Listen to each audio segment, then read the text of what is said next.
भवमहा दावाग्नि निर्वापणम्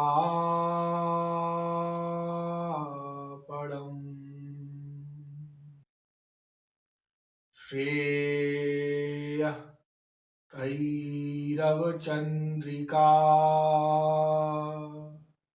वितरणम्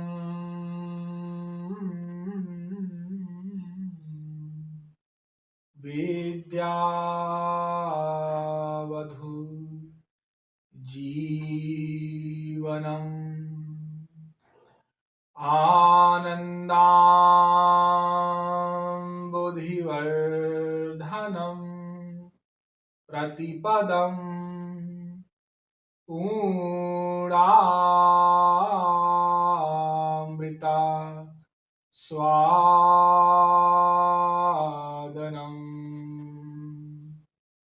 सर्वात्म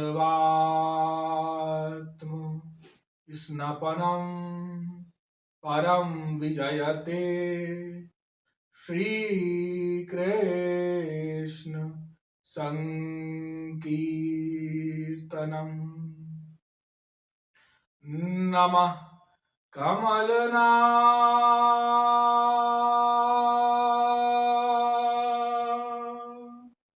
भाय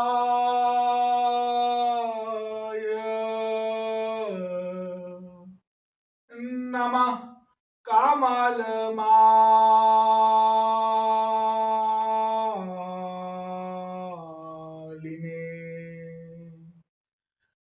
नमः कमलपादाय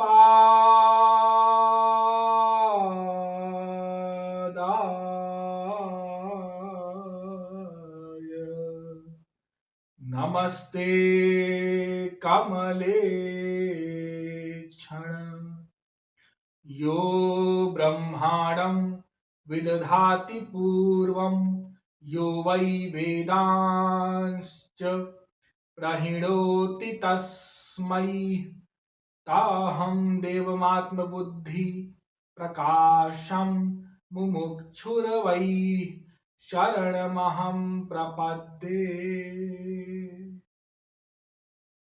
वृंदारक वृंदवंद आनंद कंद सच्चिदानंद परब्रह्म श्री कृष्ण चंद्र प्रेम पिपासु जीवात्माओं,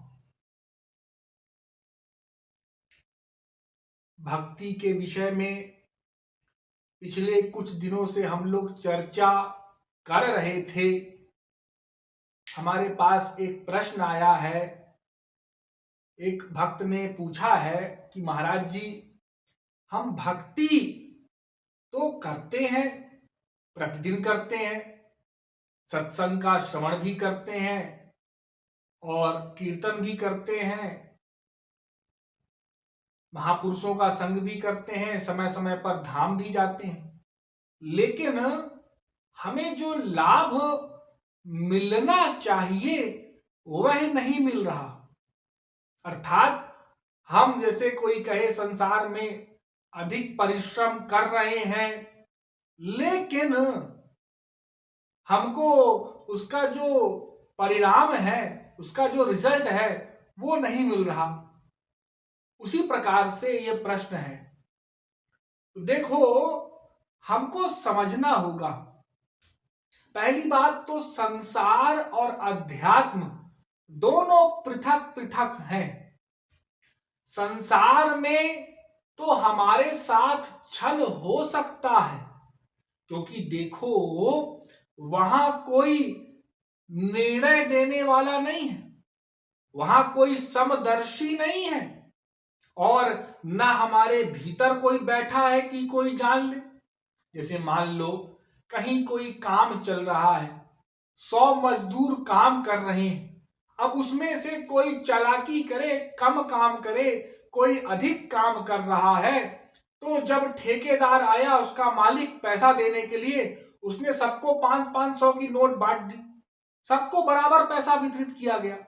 लेकिन अब काम किसी ने अधिक किया, उसने कहा अरे मैं तो ज्यादा काम करता हूं, वो तो दिन भर बैठा ही रहता है, कभी चाय पीने चला जाएगा, कभी आराम करेगा, कभी बैठ के गप करेगा, मैं ही सबसे ज्यादा काम करता हूं, दूसरा है अरे मैं भी करता हूं। लो, लेकिन ऐसा नहीं देखा जाएगा। हाँ, इस समय है, इसने समय से इतने समय तक काम किया, 8 घंटे, तो 500 रुपए हुआ मजदूरी, चलो भाई चलते बनो। किसने अधिक किया, किसने कम दिया, अब कोई ना देखने जा रहा है, ना किसी को बहुत अधिक समझ में आ रहा है। कोई देखने बैठा भी हो तो भी ऐसा कोई नियम नहीं। ऐसा होता है ना संसार में। अरे घर में है, सास भी है, बहू भी है, ननंद है, देवरानी है, जेठानी है। अब कोई बोले हम अधिक काम करते, कोई बोले हम काम करते, और आपस में लड़ रहे हैं। तो अध्यात्म में ऐसा नहीं, क्योंकि यहां तो भगवान हमारे हृदय में बैठे हैं। हाँ, ईश्वर सर्वभूतानां हृद्देशे अर्जुन तिष्ठति। वो ईश्वर, वो भगवान, वो परमात्मा, वो खुदा, वो राम, वो कृष्ण, वो हमारे हृदय में वास करते हैं, हृदय में वास है उनका। और प्रत्येक क्षण के प्रत्येक आइडियाज को नोट करते हैं, वो भगवान नोट करते हैं। तो वहां तो कोई गड़बड़ हो ही नहीं सकती। कोई कहे कि मैंने अधिक भक्ति की, मुझे इतना तो लाभ हुआ नहीं, माया समाप्त हुई नहीं, आसक्ति गई नहीं, भगवत प्राप्ति हुई नहीं, ऐसा नहीं है। आप जितना करोगे उतना लाभ मिलेगा। हो क्या रहा है, होता क्या है, देखो कि हम लोग संसार में तो बहुत करने के बाद भी सोचते हैं कि अभी कुछ नहीं किया। जैसे किसी के 2 लड़के हों और 1 करोड़ के बंगला हो, कुछ खेत हो, कुछ पैसा हो, उसके बाद भी वो कहता है अरे अभी मेरे 2 लड़के ही हैं, अभी तो इनका विवाह करना है मुझे, बड़े हो जाए, और फिर इनको भी नौकरी चाकरी में लगवाना है, और फिर मेरे बहुएं आए, और फिर मैं नाती पोते वाला हो जाऊं, और फिर मेरे और बंगला गाड़ी हो जाए। वो और अधिक आगे देखता है पैसे के क्षेत्र में, धन के क्षेत्र में। ये तो कुछ है ही नहीं। लेकिन अध्यात्म में हम थोड़ा सा करते हैं। 1 घंटा बैठ के नाम जब संकीर्तन कर लिया, 1 घंटा प्रवचन सुन लिया, तो हमको लगता है कि हमने बहुत कर लिया। अच्छा, हमारे यहाँ भागवत हो रही थी, राम कथा हो रही थी, वो प्रवचन हो रहा था, हम सुनने चले गए, 7 दिन सुन लिया हमने, और 11 दिन हमने प्रवचन सुन लिया। हम 4 दिन मनगढ़ होके आ गए, वहां साधना किया हमने, शिविर। हम 10 दिन रह के आ गए, हम 20 दिन रह के आ गए, हम 50 दिन रह के आ गए। हम 4 साल से आश्रम में रह रहे हैं, हम 10 साल से आश्रम में रह रहे हैं। ये गिनते हैं हम लोग, और ये भूल जाते हैं कि हमारे कितने जन्म हो चुके हैं। अनंत जन्म हो चुके हैं सबके, मेरे आपके सबके अनंत जन्म। हाँ, हमको स्मरण नहीं है, याद नहीं है। ये अनंत ऐसा है कि अनंत माइनस अनंत बराबर अनंत है। जैसे समुद्र से कितना भी जल कोई निकाल ले, समुद्र में कोई कमी नहीं होगी, अनंत है, अथाह है उसका जल। उसी प्रकार अनंत जन्म हो चुके हैं हमारे, और अनंत पाप हमने किए हैं, अनंत। आप कहेंगे उसका कोई बही खाता होगा, हाँ, वो सब भगवान के पास है। तो वो कटने में समय तो लगेगा।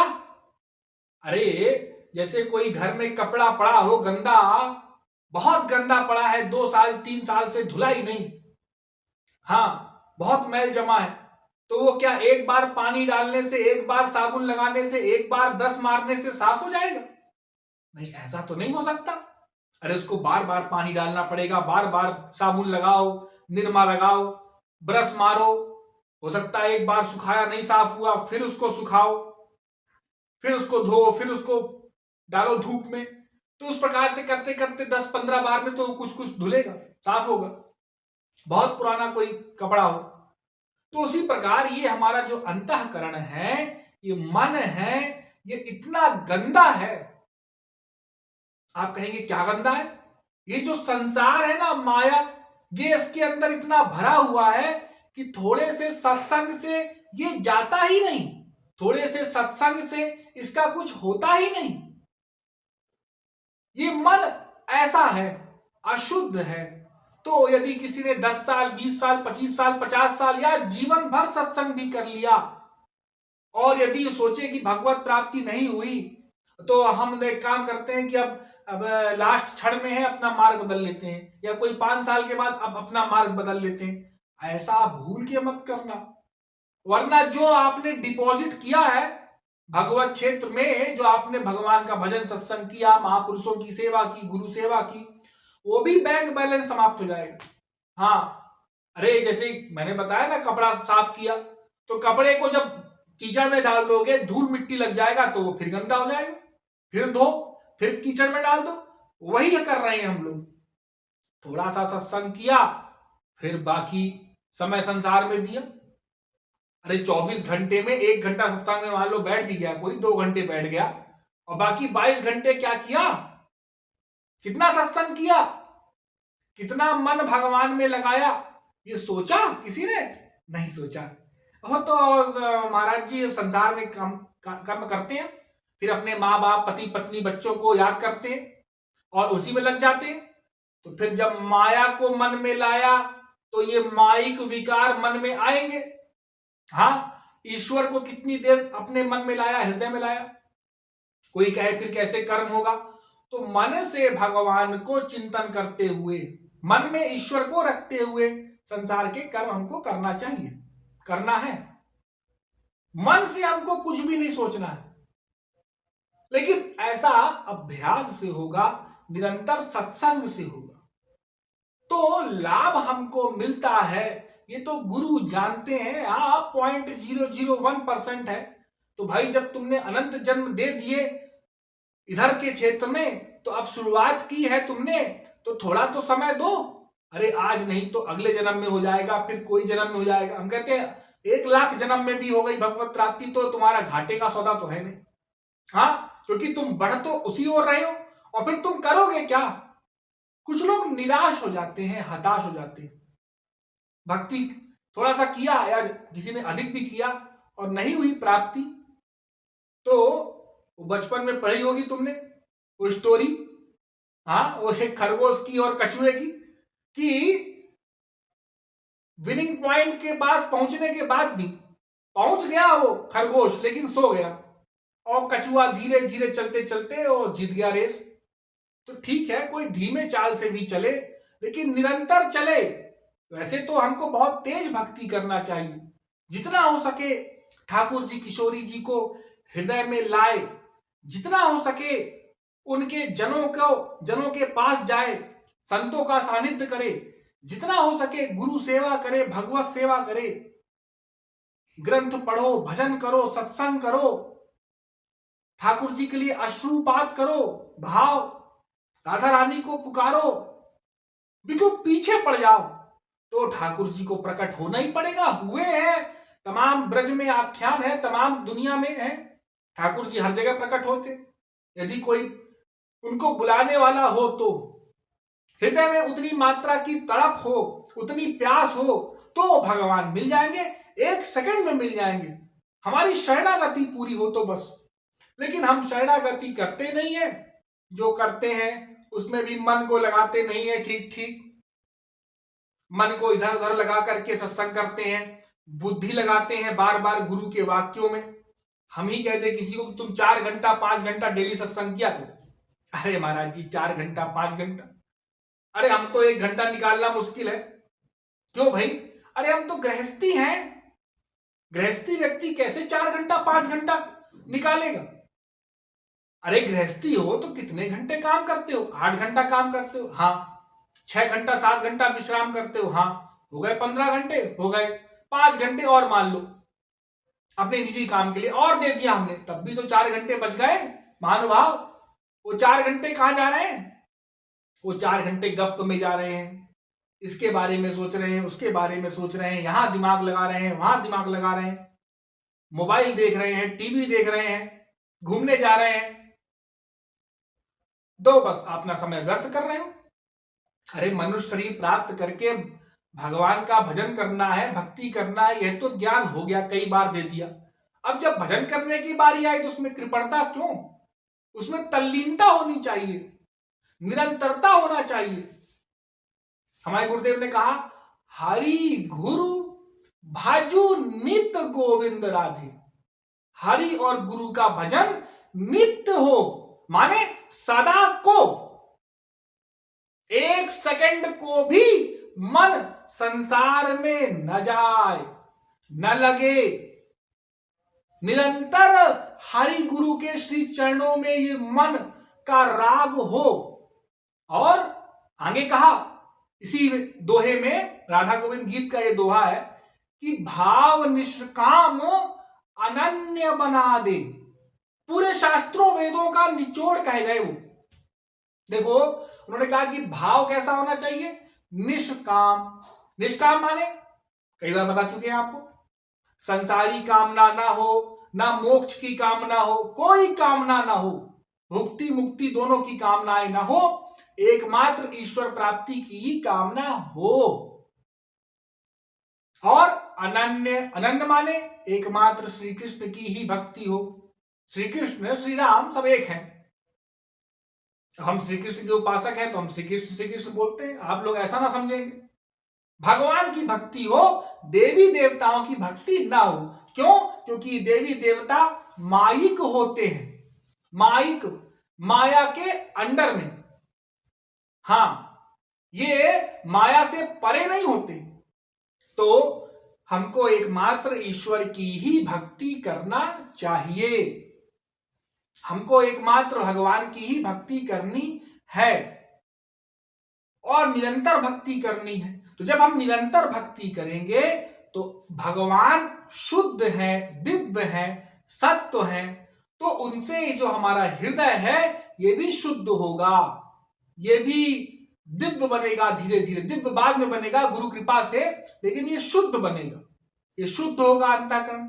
जब अंतःकरण शुद्ध होते होते होते होते पूर्ण शुद्ध हो जाएगा, तो जिस गुरु के द्वारा हम साधना कर रहे हैं, जो गुरु हमको साधना करा रहे हैं, वो अपने दिव्य शक्ति द्वारा, वो स्वरूप शक्ति होती है उनके पास, भगवान उनको दे देते हैं, उसके द्वारा ये हमारे माइक अंतःकरण को दिव्य बनाएंगे। तब उस दिव्य अंतःकरण से दिव्य और दिव्य इंद्रियां देंगे, दिव्य मन, दिव्य बुद्धि, सब कुछ दिव्य हो जाएगा। उस दिव्य शरीर से, दिव्य इंद्रिय मन बुद्धि से हम भगवान का साक्षात्कार, भगवान से प्रेम, भगवान की दिव्य सेवा हम प्राप्त करेंगे। लेकिन इसके लिए हमको करना होगा। अगर किसी को करोड़पति बनना है तो एक एक रुपए जोड़ करके उसको बनना पड़ता है। शुरू में वो थोड़ा थोड़ा जोड़ता है, फिर और आगे बढ़ाते फिर एक दिन करोड़पति बन जाता है। एकदम से तो कोई करोड़पति बनता नहीं। अरे हाँ, कोई पैदा हो गया करोड़पति घर में तो बात अलग है, वो हो जाएगा, लेकिन ऐसे तो कहीं होता नहीं, कहीं कहीं होता है। ज्यादातर तो कमाना ही पड़ता है और ऐसे ही कमाना पड़ता है। यदि 1 करोड़ से 2 करोड़ भी करना है तो कमाना ही पड़ेगा। तो संसार में जैसे हमने कमाई की है, वैसे ही हमको भगवत क्षेत्र में कमाई करना है। पीछे मुड़ के नहीं देखना है, किसी दूसरे को नहीं देखना है। कोई कहे अरे तुम ये भक्ति कर रहे हो कब से, क्या होगा इससे। संसार में यदि कोई किसी को कहे कि अरे तुम्हारी 3-3, 4-4 बच्चियां हो गई, हाँ, लोगों की 5-5 लड़कियां, 6-6 लड़कियां, इनका विवाह करना होगा एक दिन, कैसे करोगे? ओ टेंशन में मर जाए कोई, इतना टेंशन दे देते हैं संसार वाले लड़की की शादी का। लेकिन और ठीक है, हम कर लेंगे। आप लोग करते हैं, एक एक पैसा बचा के, जोड़ के, इधर से उधर से करके, और किसी तरह से 5-5 लड़कियां, 6-6 लड़कियों का विवाह कर देते हैं, उनको पालते हैं, पोसते हैं, बड़ा करते हैं। कितना मेहनत करते हैं संसार में आप लोग।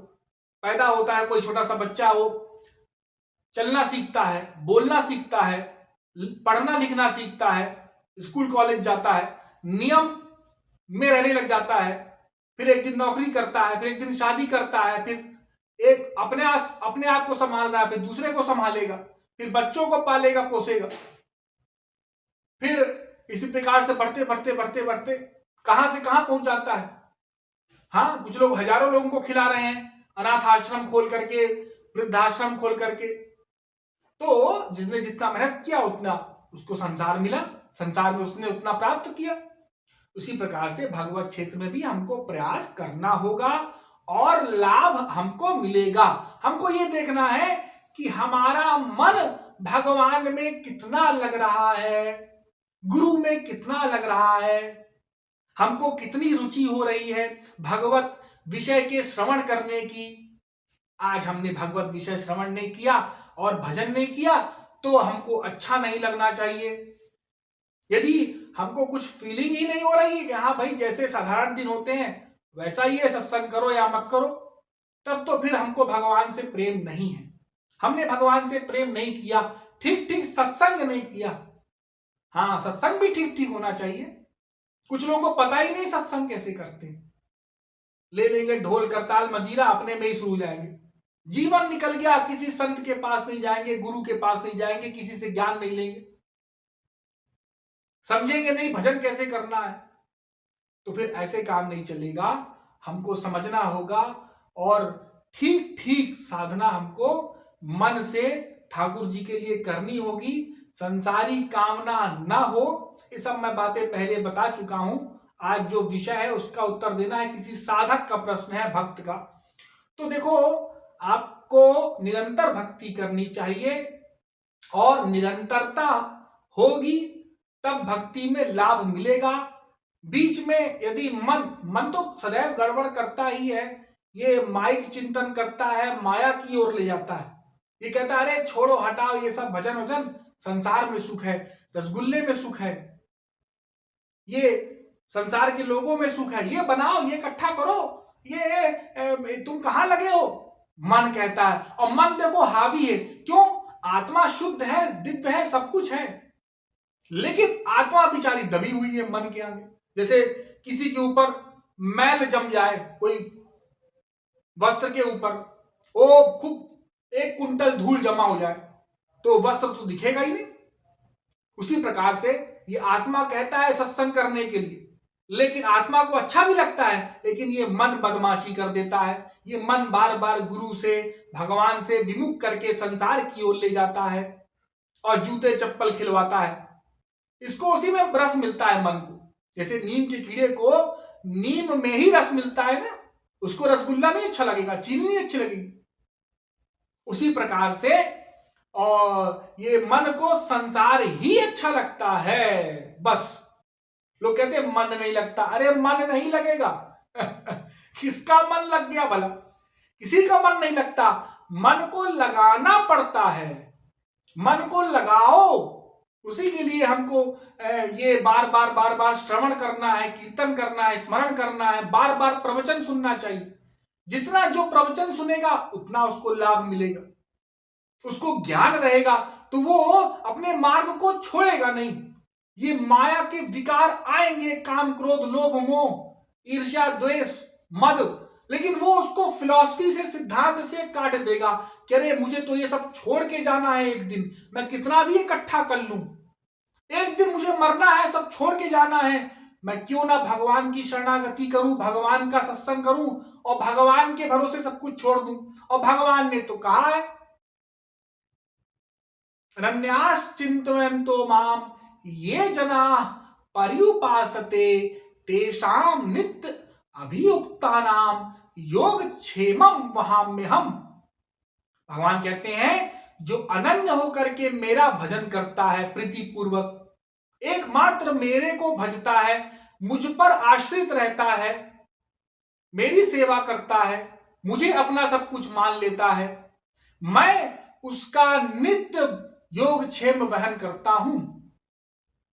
हाँ, नित्य जो स्मरण करता है उसका भगवान ठेका लिखा लेते हैं। उसका योगक्षेम वहन मतलब कि उसका जो संसार है, जितना उसको आवश्यकता है वो भगवान देते हैं, और जो है उसकी रक्षा करते हैं, और जो नहीं मिला वो भी दे देते हैं। तो इसके लिए शरणागति करनी होगी। शरणागति उतनी मात्रा की होनी चाहिए। यदि शरणागति की मात्रा कम है, हमने दूसरे को देखा, अरे वो तो हमारे गुरु जी हैं, उनके पास तो सब कुछ बढ़िया बढ़िया चलता है, लेकिन उनके अंदर तुमने झांक के देखा नहीं, वो कितनी शरणागति किए हुए हैं भगवान की, वो तुमने देखा नहीं, लेकिन ऊपर से देख के आ गए। अच्छा अब हम भी ऐसा करेंगे कि और जो कि हम भी ऐसे हो जाएंगे। तो हमको भी भगवान देंगे सब कुछ। लो, अब यहां पर कुछ मिल नहीं रहा, भूखे रहना पड़ रहा है, ढंग से व्यवस्था नहीं हुई, शरीर के लिए परेशान हो गए तो भजन त्याग दिया। अरे ये तो लगता है कि कुछ और ही चक्कर है भाई, छोड़ो भजन वजन। अरे कुछ तो तुमको मिल ही रहा है, शरीर तो मिला है, मनुष्य शरीर, हाँ मनुष्य शरीर तो मिला है, कुछ तो कहीं कहीं से व्यवस्था मांग के खाने की हो जाती है, हाँ हो जाती, तो करो भजन।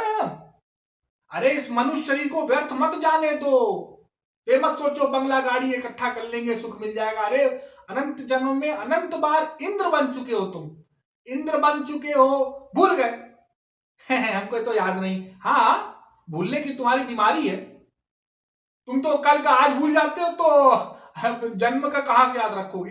ये तो महापुरुषों और भगवान की बात है, वो होते हैं, उनको सब मालूम होता है। तो सब सुख हमको मिल चुका संसार का भौतिक वाला, लेकिन उसके पश्चात भी हम आज भी संसार के लिए परेशान हैं। हम भगवान पे विश्वास नहीं करना चाहते, गुरु पर विश्वास नहीं रखना चाहते। हमारा विश्वास संसार में अधिक है, लेकिन भगवान और गुरु पे नहीं है, उनकी वाणी पे नहीं है। हम उनकी शरणागति करके देखें, फिर देखो वो कैसे शिशु के समान संभालते हैं, वो लेकर के चलेंगे हमको अपनी गोद में। लेकिन उसके लिए हमको पूर्ण समर्पण करना होगा, तन मन धन का पूर्ण समर्पण, गुरु वचनों को मानना होगा, तब भगवान करेंगे। और वो नित्य होगा, मतलब जो आपने शरणागति कर ली, भगवान ने आपका योगक्षेम बहन कर लिया, अब ये नहीं है कि कोई छीन लेगा। संसार तो आज है किसी के पास बड़े बड़े अरबपति खरबपति, क्या, हाँ, अरे जिनके पास असंख्य पैसा है, कोई गिनती नहीं है, वो भी दिवालिया हो जाता है, उनका भी एक कुछ हुआ दिवालिया हो जाता है, और जेल में तक चले जाते हैं, कर्जा ले लेते हैं। आपने सब सुना होगा, सब पढ़ते लिखते हैं, टीवी में आता है, कितने लोगों का हो जाता है। लेकिन भगवत क्षेत्र में ये भजन जिसने कर लिया, सत्संग कर लिया, उसका अध्यात्म तो बनता ही बनता है, संसार भी भगवान बना देते हैं। हाँ भाई, इसका रिश्ते में चलेगा, इसके पास इतना पैसा अपने आप पहुंच जाएगा, इसका रोटी दाल चलेगा, ये भजन कर रहा है मेरा, 4 लोगों को भजन कोई प्रेरणा मिल रही है, लोग सीख रहे हैं, तो इसकी व्यवस्था मैं करूंगा, इसको जो जो चाहिए, घर चाहिए, छत चाहिए, कपड़ा रोटी मकान, इसको सब हम दे देंगे। वो भगवान बताते नहीं, छुप के कर देते हैं। हाँ, लेकिन शरणागति निरंतर हो। अब कल को शरणागति डाउन हो गई तो बोले भगवान ने तो किया नहीं। हाँ, कल पहले तो हमारा चल रहा था, अब हम पहले तो हम दूध पी रहे थे, लेकिन अब हम तो छाछ भी नहीं मिल रही, तो तुम्हारी शरणागति डाउन हो गई होगी। तुमने कहीं ना कहीं मन को संसार में लगाया होगा, माइक विकारों में लगाया होगा, इसीलिए तुम परेशान हो रहे हो, और तुमको श्रद्धा और विश्वास नहीं है भगवान पर। तो कहने का तात्पर्य कि निरंतर भजन होना चाहिए। एक साधक को संसार के लिए प्रयत्न नहीं करना चाहिए। यदि साधक संसार के लिए प्रयत्न करेगा तो फिर ईश्वरीय भक्ति कब करेगा। अरे भक्ति कोई मजाक तो है नहीं कि संसार का भी करे और भक्ति भी हो जाए। ये तो महापुरुष लोग कह देते हैं, कह रहे हैं कि हाँ संसार के साथ साथ तो होती है भक्ति। मैं ये नहीं कह रहा हूं, मैं महापुरुषों के वचनों को नहीं काट दे रहा हूं, शास्त्रों के वचनों को नहीं काट रहा हूं, लेकिन महापुरुषों ने यह भी बताया है कि एकांत साधना भी करनी होती है। एक कर्मयोगी को कर्म सन्यासी भी बनना पड़ता है प्रतिदिन, तब भजन होता है। तो फिर उसके लिए हमको समय देना पड़ेगा, और जितना जितना हम भजन करेंगे उतना उतना शुद्धि होगी। उसके लिए समय हमको बढ़ाना होगा, टाइम टेबल। जैसे जितना विद्यार्थी एकांत अध्ययन करेगा, स्कूल में जो पढ़ाई हो गई ठीक है, अब एकांत जो पढ़ेगा 2 घंटा 4 घंटा 6 घंटा मन लगा के, उतना उसके पास ज्ञान आएगा, उतने ग्रंथों का अध्ययन करेगा, उतना अधिक चिंतन कर पाएगा। लेकिन फिर समय तो देना पड़ेगा। जब भगवत क्षेत्र में तो समय तो 24 घंटे ही है, तो संसार में भी शरीर के लिए भी करना है, विश्राम करना है, नहाना है, खाना है, और उसके लिए कुछ व्यवस्था भी करनी है। तो वो कैसे करेगा यदि फिर वो करने लग जाएगा। तो भगवान ने कहा योगक्षेमम वहाम्यहम्, मैं करूंगा योगक्षेम बहन। अरे श्री कृष्ण बोल रहे हैं, मैं डायरेक्ट करूंगा योगक्षेम बहन। बस हमको भगवान पे भरोसा रखना चाहिए और अपने भजन को, कुछ लोग प्रश्न कर रहे हैं मुझसे, अभी कल ही किसी ने प्रश्न किया कि मैं धाम आना चाहता हूं, लेकिन मेरे पास समय नहीं है, मैं गृहस्थ में हूं, मेरे पति है, मेरे बच्चे हैं, कोई कह रहा है मेरी पत्नी है, मैं आ नहीं पा रहा हूं, मेरे को यहां ड्यूटी है, छुट्टी नहीं मिल रही। ये सब बहानेबाजियां हैं। आप कहेंगे बहानेबाजी? हाँ। अरे भाई, छुट्टी नहीं मिल रही ऐसा तो होता ही नहीं है। 2 दिन, 4 दिन, 5 दिन सब जगह छुट्टी मिलती है। और भगवान के लिए तुम प्रयत्न तो करके देखो। तुम एक बार छुट्टी लेके आओ, वो कहे नौकरी से निकाल देगा। अरे निकाल देगा तो दूसरी नौकरी नहीं लग जाएगी क्या? हाँ, ऐसे तो कोई नौकरी से नहीं निकाल दिया करता। ये कोई इंग्लैंड, अमेरिका, कनाडा तो है नहीं। वहां के लोग तक, भक्त लोग भक्ति करने आ रहे हैं यहाँ भारत में, ब्रज में आ रहे हैं, गुरुओं के पास आ रहे हैं। कैसे आ रहे हैं? वो भी नौकरी करते हैं, महीने महीने की छुट्टी लेके आते हैं। ये जो अभी किसी की शादी आ जाए, कोई मर जाए परिवार में, वहां पहुंच जाएंगे। हैं, वहां कैसे पहुंच गए तुम 4 दिन के लिए? हाँ, महाराज जी ऐसा कि जरूरी है, वो बहुत जरूरी है, क्योंकि फिर हमारे बच्चों की शादी में कैसे कोई आएगा, हमारे मरने पे कोई कैसे आएगा? वो जरूरी है, लेकिन भजन जरूरी नहीं है। भगवान से अधिक जरूरी संसार है। अरे तुम भगवान के लिए समय दोगे तो तुम्हारे पास संसारी नहीं आएंगे। संसारी स्वाभाविक है, जब तुम संसार में समय नहीं दोगे तो वो भी तुमको समय नहीं देंगे। यहां तो सब स्वार्थ का है। आपने ये किया तो हमने वो किया, आपने ये दिया तो हमने ये दिया, बस। यहां तो प्रेम नाम की कोई चीज नहीं, सब स्वार्थ है। तो तुमसे ये दूर हो जाएंगे, लेकिन श्री कृष्ण तो तुम्हारे करीब आ जाएंगे। अरे तो श्री कृष्ण मान लीजिए करीब ना आए और ये भी चलेगा तो फिर हम कहां जाएंगे? यही पॉइंट, यही एक बात तो ऐसी है जो हमको श्री कृष्ण से मिलने नहीं दे रही। अरे हम ये भी छोड़ दें, आप कहते हैं वृंदावन में आ जाओ, भजन करो, हमारा बिजनेस है, हमारी नौकरी है, हम कैसे छोड़ दें? अगर छोड़ देंगे तो हमारी रोटी दाल भी चली जाएगी, वृंदावन में हम कैसे रहेंगे? अरे आश्रम में कैसे हम धोती पहन करके रहेंगे और इतनी कम व्यवस्था में रहेंगे? हम तो एसी में रहे हैं और ऐसे ऐसे व्यवस्था में रहे हैं कि रोज हम जूस पीते हैं। अरे तो छोड़ना तो पड़ेगा बाबा भजन के लिए। अब तुम सोच रहे हो कि हम 1 लाख कमाएं हर महीने और भजन भी करें, तो ऐसे में कैसे भजन होगा? वो प्रपंच ज्यादा होगा, भजन कम होगा। तो उसके लिए जो लोग छोड़ सकते हैं तो छोड़ना तो चाहिए ही। अपना कम में काम, जो लोग अभी शादी नहीं किए हैं और जो लोग शादी कर लिए हैं वे भी आके भजन कर सकते हैं, अपने घर में भी भजन कर सकते हैं, निरंतर सत्संग कर सकते हैं। उसके लिए संसार में उतना ही पैसा कमाओ जितनी आवश्यकता हो। आज के परिवेश में हर कोई अरबपति खरबपति बनना चाहता है।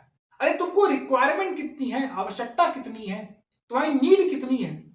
20,000, 25,000, 50,000, 50,000 में काम चल जाएगा? पति हो, पत्नी हो, 2 बच्चे हो, हाँ उतने ही कमाओ। अरे महाराज जी तो भविष्य के लिए, अब भविष्य की चिंता, उसमें भी चलो भाई कोई थोड़ा बहुत रख लो और रख लें, और बच्चों के लिए, नाती पोतों के लिए इकट्ठा कर रहे हैं। रिटायर हो गए उसके बाद भी नौकरी कर रहे हैं, तो ये फिर तो कभी खत्म ही नहीं होगा। अरे हमारे गुरुदेव को लोगों ने कह दिया, बड़े बड़े जज लोगों ने कहा कि महाराज जी हम रिटायरमेंट के बाद वहीं आएंगे मनगढ़। ये कहा और रिटायरमेंट के बाद नौकरी ढूंढ रहे हैं। जज लोग, रिटायर्ड जज। अरे तुमको तो पेंशन मिल रही है सरकार से, तुम्हारे तो लड़के बच्चे भी सब नौकरी में हैं, लेकिन हम खाली नहीं बैठ सकते ना, क्या करें? अब जीवन भर तो संसार में प्रपंच किया, तो अब मनगढ़ में और वृंदावन में कैसे एकदम से चले जाएंगे हम और जाके भजन करने लग जाएंगे? भजन भी नहीं होता। इसलिए अभ्यास करते रहो अभी से, बचपन से ही लग जाओ अभ्यास में, तो वो बुढ़ापे तक अभ्यास बना रहेगा तुम्हारा। हाँ, तो इस प्रकार से हमको भक्ति करना है, संसार कम से कम एकत्रित करना चाहिए साधक को। आज के सत्संग में इस प्रश्न के उत्तर में इतना ही, कल फिर कुछ और बताएंगे। बोलिए वृंदावन बिहारी लाल की जय।